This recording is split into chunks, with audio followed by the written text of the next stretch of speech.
আসসালামু আলাইকুম। আশা করি আপনারা সকলেই ভালো আছেন।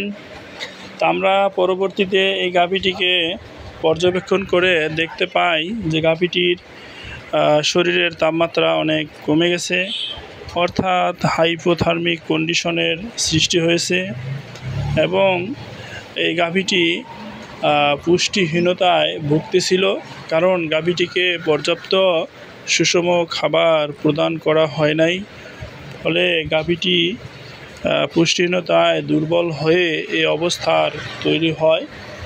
তো যাই হোক, এরপরে আমরা গাভীটিকে সুস্থ করার উদ্দেশ্যে আল্লাহ পাকের উপর ভরসা করে আমরা চিকিৎসা প্রদান করি এবং গাভীটির সুস্থতার জন্য সর্বোচ্চ চেষ্টা করি।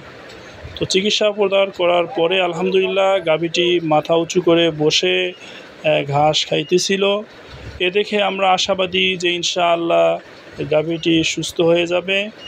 পরবর্তীতে গাভীটি আল্লাহ পাকের অশেষ মেহেরবানিতে দাঁড়িয়ে যায় এবং খাওয়া দাওয়া শুরু করে, যা আলহামদুলিল্লাহ গাভীটি সুস্থ হয়ে যায়।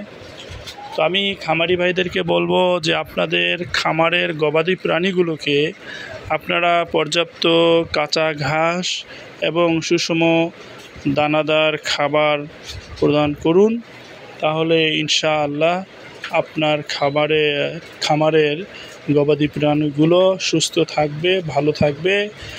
আর আপনার গবাদি প্রাণীগুলো যখন বাচ্চা কনসেপ্ট করে অর্থাৎ প্রেগনেন্ট হয়, তো অবশ্যই সেই প্রেগনেন্ট গাভীগুলোকে আপনি অবশ্যই ক্যালসিয়াম এবং আয়রন সাপ্লিমেন্ট প্রদান করবেন, তাহলে ইনশাআল্লাহ আপনার খামারে এ ধরনের অবস্থার তৈরি হবে না।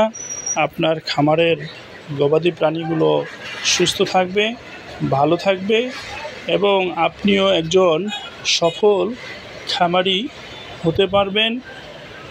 আপনার খামার সফলতার মুখ দেখবে ইনশাআল্লাহ। যাই হোক, আপনারা সবাই দোয়া করবেন। আসসালামু আলাইকুম।